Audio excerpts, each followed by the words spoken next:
Hello, and welcome to another primary source close read with the Bill of Rights Institute. My name is Kirk Higgins. I'm the Director of Content here at the Bill of Rights Institute, and I am joined by my colleague, Tony Williams. Hello, everyone. How are you, Kirk? I'm doing well, Tony. How about you? We're great in Williamsburg here. Yeah, I think we're all making our way through the summer here as best we can. So, well, today we have an interesting document. I think this summer we've kind of sort of made our way through American history at a sort of a very high level. And today we're sort of at the turn of the 20th century. And we're going to look a little bit at progressives and progressivism, and specifically Woodrow Wilson's address, the authors and signers of the Declaration. Sounds good. Let's get started. All right. So I will pull up our PowerPoint here. So Woodrow Wilson, who becomes President of the United States, right, in 1912, right? Am I right on that one, Tony? Right. Yeah. And he's known as a progressive president, even though he's part of the Democrat Party, but he's a part of this overall progressive movement, which I think was really around the 1880s, 1890s, and then into the early 1900s. And he gives this address in September of 1907. So before he was in public office. So Tony, just by way of context, what can you tell me about the progressives and about Woodrow Wilson specifically? All right. Well, in general, I think we need to note the vast changes that are going on in American society. This is post-Civil War into the late Gilded Age and turn of the century. You have vast changes economically with industrialization, huge migrations of people to America from around the world. So you have immigration, and you also have vast urbanization as well. Just these, cities become very, very large, especially in the Northeast and Midwest in the United States. And so there's these vast social changes going on, and the progressives were a mixed lot. Some of them had different goals. There's different strains of progressivism, but in general, it's a reform movement that wants to address a lot of these changes going on, try to bring some sense of social order, of efficiency in managing a lot of these changes that were going on in society. And the progressives also had very much a view of kind of the interests in society, particularly big business, against, quote unquote, the little guy, the average citizen or farmers or workers and so forth. And so they wanted to address some of those imbalances of economic and political power between the people and interests. Woodrow Wilson was an academic for several years now, and was very influenced by a lot of German thinking about education.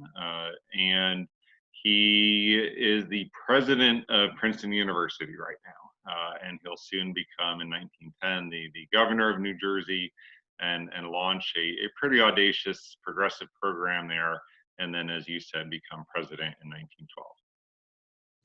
Great. So the nature of life is changing in the United States is kind of the sentiment, right? So there's economic growth, there's changing demographics. And so I think the progressives see that, at least that's what came across to me in reading through this, that the fact that change is occurring is requiring now a response from the government, essentially, in its role in society. Is that pretty close? Right. Yeah, certainly Wilson sees it that way. And, he's proposing his vision for using the government to manage that change. And, he's also explaining his view of American constitutional government created during the founding and how that might inform progressivism in certain interesting ways. Yeah, so diving into the document here, what I think is really interesting about this document in particular, there's a lot of different documents you could choose to look at the progressive era. But for this one in particular, what I think is interesting is, that it's Woodrow Wilson before he's in public office. So it's really him outlining his views, which he had done, I think, even from the very beginning. His PhD thesis, I think, had to do, or his first book had to do with with the nature of Congress and government. So this is something he's been thinking about and writing about for a long time. Sure. But this document in particular, I think, is interesting both because what he calls upon and also sort of where he wants to head. And looking at it here, diving right in, the title is The Author and Signers of the Declaration of Independence. And he uses both of those throughout this to sort of guide his commentary on what he thinks the government needs to do to respond to these changes. And starting out, he outlines this idea of the Declaration as a highly speculative document, right? Like making these claims about equality and really about the rights that it asserts. And he calls it a strong rhetorical statement of grievances against the English government. Which I think is interesting. I mean, do you think that he's framing this up very deliberately at the beginning of this document? I mean, it seems that he's calling it speculative and philosophical, but it seems like he wants to really nail down that it's a proscriptive document in a sense. It seems like to me. Right, because Wilson is very, very skeptical and that's why he calls it a highly speculative document. He's very skeptical about natural rights. He believes that the founders believed in natural rights, but he's not a guy who puts a lot of stock in the first two paragraphs of the Declaration of Independence, where they talk about the source of our rights and the purposes of government. He really dials down more specifically on what the Declaration of Independence specifically did for the people of that time, so of the founding. And it's really going to inform his whole understanding of the nature of government and constitutional government and what the government should be allowed to do today. Yeah, and it seems that he really wants that door to be left open. I mean, he concludes this section saying they did not attempt to dictate the aims and objects of any generation but their own, right? So and to me, that's very much a function of progressive ideology, right? Like that it's, hey, that was the past. We're moving beyond that. And, perhaps the genius of the American system to Wilson would have been that you can form it and formulate it to meet the needs of the present day, right? So sort of the argument of, and he comes back to this later on, but the argument of, hey, that was great for them. They knew it was good for them. They're thinking about how they're imagining government's functioning. And the thing that we need to remember from the Declaration is that they left it open-ended. They didn't prescribe what the government would be within that document. Yeah, exactly right. He and that's well put. This document was great for its day. It talked about liberty and self-government. It was really important to them because they were founding a new government. They were creating a new nation, and so this is what was needed at the time. But you can see his language right here indicates that he doesn't think it lasts beyond their generation, that every generation is going to have their own struggles, and so they're going to have to make their own principles and make their own government. And he's saying that the progressives live in what he would consider a more complex age, and there's a lot of changes going on, and they're facing new challenges that the founding generation didn't face, and so they need to basically almost in a Darwinian way, kind of adapt to those changes and show progress in their thinking. That they're in some ways more enlightened, right, in terms of how to manage these ideas of change. Yeah, I think it's interesting because it's an interesting balance that he's taking too, because he seems to need to root his arguments in the assertions of the past, and yet he wants to depart from them. And so it almost feels like he's saying, hey, this was great. It was a positive thing that happened. But by the way, because of these new circumstances, we're now evolving past it. And I wonder if, Tony, you could just touch a little bit on, you mentioned Hegel and some others at the beginning, but what is it about this sense of progress? Because I think we get that throughout this document, that there's something inherently good about what's taking place. And is that a part of sort of the progressive philosophy that, as we're moving forward, we're automatically moving towards something that is inevitably going to be better for people? Right. I think that was Wilson's view, and many of the progressives that they're influenced by Darwinism, by a German thinker named Hegel. They believed almost scientifically in this idea that not only that history would progress and technology, but that learning, enlightenment would and even human nature itself would change and get better and get more enlightened and get more peaceful, sort of thinking about foreign policy and the world. And that, history is inevitably kind of moving towards these sort of preordained ends. And we're going to evolve, right, into something better. Yeah, and I think he gets to that when he starts talking about the Constitution here, because he says, 11 years later, among the men who framed the Constitution of the United States by practical capacity, thoughtful indeed, and holding at its heart clear-cut, unmistakable conceptions of what government of free men ought to be, but not fanciful, a thing of action rather than of theory, suited to meet an exigency, not a mere turn in debate. That stands out to me too. Again, thinking about Wilson, because if we are on this path to progress, then it seems that what Wilson is saying here is we need to allow that progress to take place. And what is fundamentally important is not simply this sort of preservation of liberty, but action rather than theory. So that we need to ensure that the way that our government is structured is allowing for that action to take place, and that it's happening as efficiently as it can happen. Yeah, I mean, I think he's saying, look, we're in a new age. We have new attitudes towards government.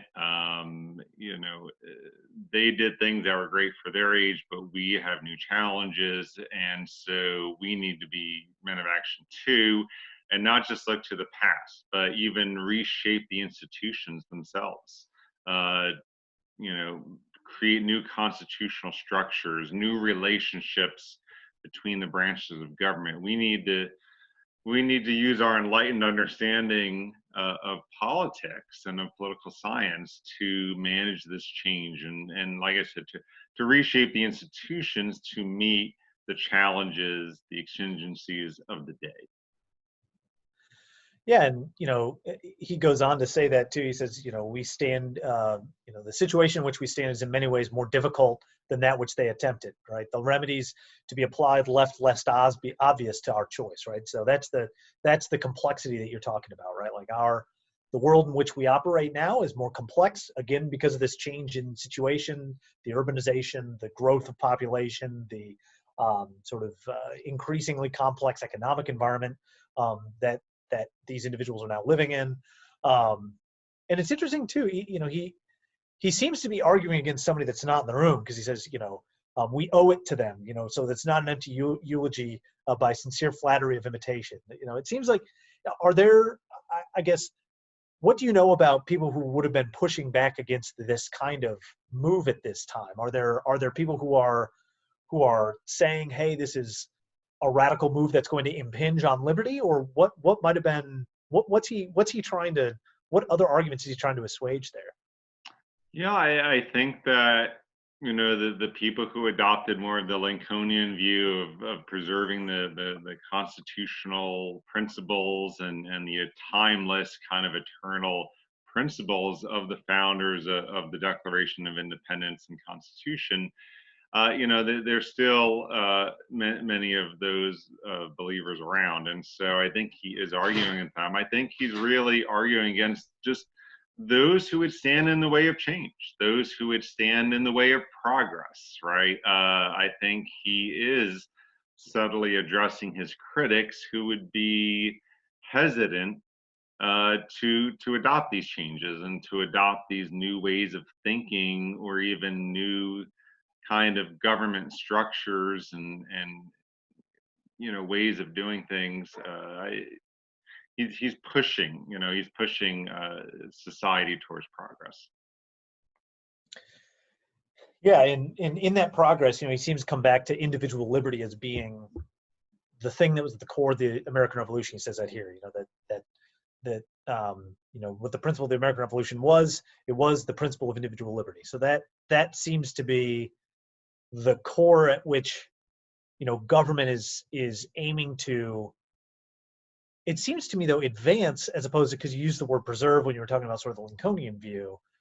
It seems that he thinks that we need to push, in order to accomplish that thing, to preserve that, not preserve, but to realize that principle of individual liberty. Is that fair?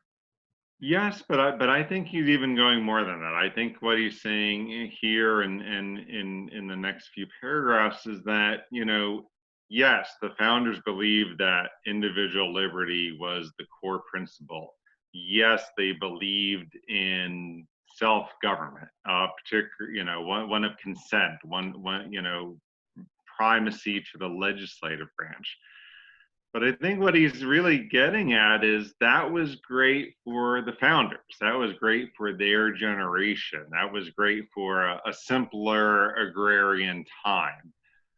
But now in our modern industrial urban age, we need new structures. We need new principles. We need new ways of thinking about liberty and equality that past generation, maybe in what you might say more simple generation in his eyes, that's what they believed, and they could get by with that. But we live in a modern age, and so we really need to adapt. We really need to evolve. Yeah, and he, again, is sort of following along that line of thinking. He had talked about the signers earlier on. Now here we come to the author of the Declaration of Independence, and he sort of gives his description of Thomas Jefferson, which is interesting. I think he's trying to show that he was complex in thinking about the future, but it seems to be he wants, it seems that he wants Jefferson to be portrayed also as the same kind of progressive that he is, right? Sort of that Jefferson was concerned about this, and again that is the core thing that we should be taking away from their work. And everything else, and then we get to this point after having talked about the signers and declaration in the author at the outset, to say we are not here to worship men or a document, but neither are we here to indulge in a mere rhetorical and uncritical eulogy. And so now we're turning to examine our standards, our purpose, and determine afresh what principles. So here, we've set up this rhetorical argument, like you said, sort of rooting it in what they saw, but now it seems like Wilson's taking the next step and saying, all right, now that we understand the core of what this was about, let's now figure out how to apply these things to what it is that we ought to do in this new age. Right. I mean, I think you see here, he's in many ways rejecting the Declaration of Independence, right? In the way that Lincoln might have, understood it to be these sort of immutable, unchanging, timeless principles. And to say we're not here to worship this document. And of course, I don't think we should uncritically worship the document either, but he's basically saying we need to determine afresh what principles, what forms of power, or we think most likely to affect our safety and happiness. In other words, the Declaration really applied to the people living in 1776, but we're going to think about how those principles and forms of power, what's going to make our society happy and safe and effectively govern our society. And so there's a real dichotomy here, a real difference between, what was going on, what was great for those people in 1776, as opposed to 1907. Yeah, and I think he continues with that here too, talking about, so we're going to make a change. We need to make a change because of this new complex society that we live in. That seems to be, something that is sort of beyond question, right? Like that because we've already agreed that that's happening. Now then it's about what that change ought to be and how we do that, effectively. He even says, that is not in question, about the novel nature of the Declaration of Independence, and sort of that all of this, needs to occur in order to best meet our needs. seems to be a given. Right, and yeah, I think for him it is, and so he's Mm. going to touch a lot more on what that looks like. What does that mean for government regulation and individual liberties and so forth? The relationship between the individual and government, and the scale and scope of the federal government. Yeah, and he's looking for the spirit of the nation too. I think is interesting. But again, I think through this entire section here, everything he's pointing towards is getting back at this same kind of a thing, that what is critically important is that we understand that the essence of what is preserved here is key, but it needs to adapt. So the essence of change needs to occur. So it's about what it is that's actually going to be changing, right? And so to get to that point, Wilson really starts to talk about what it is that is seemingly off balance that needs to be corrected. And the rule of law sort of sits at the very heart of this form. And one thing that really stood out for me in this piece in particular, and let me see which line it was here. And so then he says, liberty consists in the best possible adjustment between the power of the government and the privilege of the individual, and only law can affect the adjustment. Earlier he had said that our new definition of liberty needs to differ. I guess in what ways does that kind of conception of liberty differ from the founders, how the founders may have defined liberty, or how even Abraham Lincoln may have defined liberty? Yeah, I think the founders are more thinking, within the bounds of natural law, that you have civil and religious liberty, and the individual liberty to live your life how you see fit, free of government intrusion, as long as that freedom does not impinge upon the freedom of others. And so this starts to shade that, right? It's an adjustment, right, between the power of state, right? So now the government is not just merely protecting you and your rights, but somehow is kind of managing that liberty. And it's somewhere between that and what he calls the privilege, rather than the rights of the individual. So it's a lot more obscure. It's not very straightforward, but there is some, what he says, adjustment, management, of that liberty. And clearly, with the power of government, you have an increasing public interest, right? You have a collective interest in what the individual is doing, rather than just an expression of individual freedom, individual liberty. Now there's some sense of the public interest in that. Right. Yeah, and he goes on to dig into that a little bit more. Both here, he talks about no more favorable to control than was necessary to make safeguard of individual privilege and a guarantee of equal rights. But then he talks about sort of the nature of the individual now in this complex world in which we live, and he seems to say that, hey, the individual is disappearing, right? And that is seemingly dangerous, because that individual privilege that you just talked about is seeming to be quashed. So in that, I'm assuming, is why he defined liberty in the way that he did. And so here he's sort of drawing that out to try to say why the government needs to now make a correction, or I guess that the government needs to be sort of reframed in how it acts within society in order to best protect individuals within this now more complex framework. Is that about what he's trying to get at here? Yeah, I think that there, as we'll see in his New Freedom, he's very concerned about the effects of urbanization, industrialization, immigration on the individual, on competition, on small business, these institutions in society, big business and big labor, and particularly corporations and their ties to politicians, politics, that they were gaining an outsized political and economic power, and really sort of they were squashing that individual and his or her freedom. and that this was very troubling. And this line of thinking will really shape his New Freedom platform on which he runs for president in 1912. And he really wants to control that, right? And not only to regulate, but then to also break up large businesses, large corporations, large institutions, so that we get back to, ironically, a sort of a earlier America where the individual can thrive. But he really sees the interests in society, quote unquote interests, as really destroying that individual liberty. And there's a new role of government, right? The government needs to come in and really manage those relationships so that the individual can remain free. Yeah, and he says that pretty explicitly here. He says, neither can we depend upon individuals.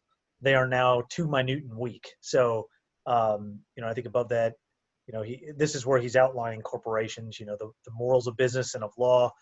We frankly accept as corporate morals, and we will not set these corporations, these new individuals of our modern law, to watch and sue one another for infractions of the law. They might combine, and there's no sufficient motive for them to check one another in illegal practices. So if these corporations are grown outsized beyond the control of our government's capacity to regulate them, and individuals can't stand up against them because of these mammoth institutions that now need intervention by someone on their behalf in order to protect their rights. And I think he then goes even more into that a little bit later on.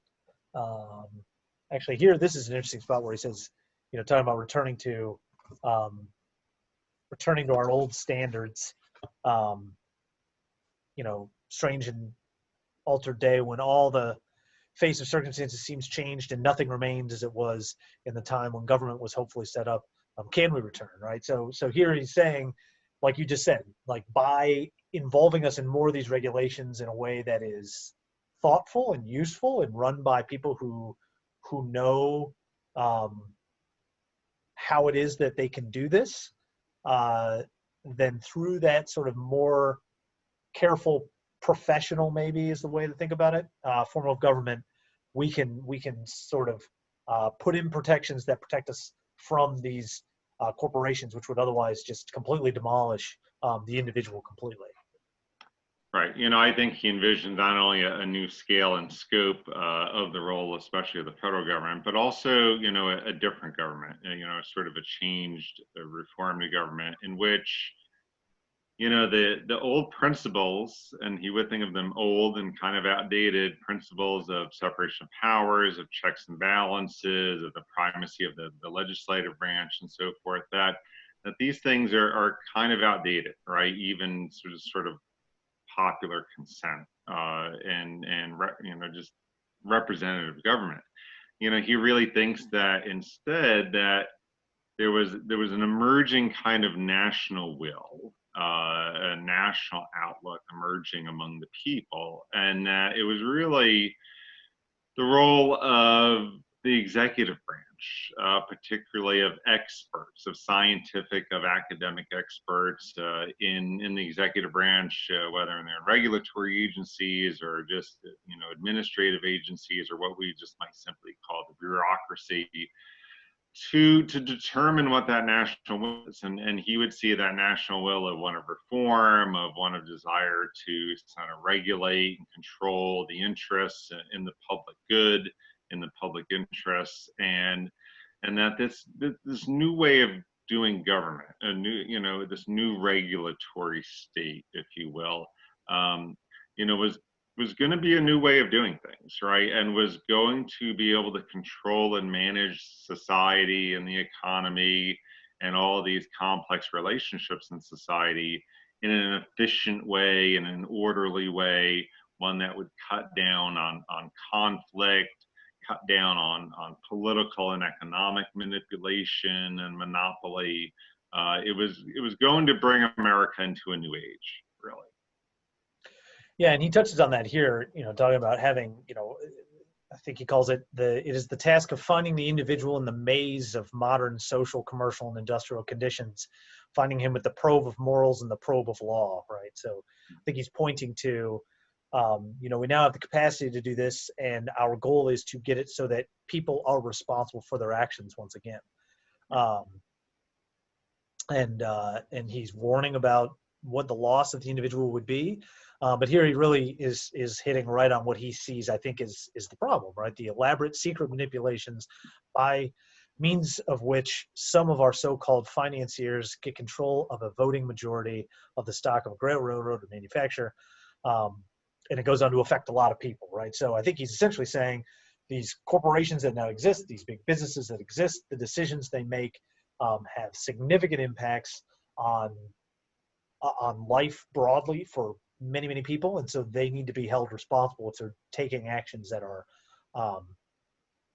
negatively impacting those individuals. And I think so this is coming sort of right on the heels of a lot of the trust busting, right, that Teddy Roosevelt was involved in or attempting to do, and sort of the breakup of a lot of those monopolies. Is that kind of everything he's talking about, or is there more going on here that we should be paying attention to?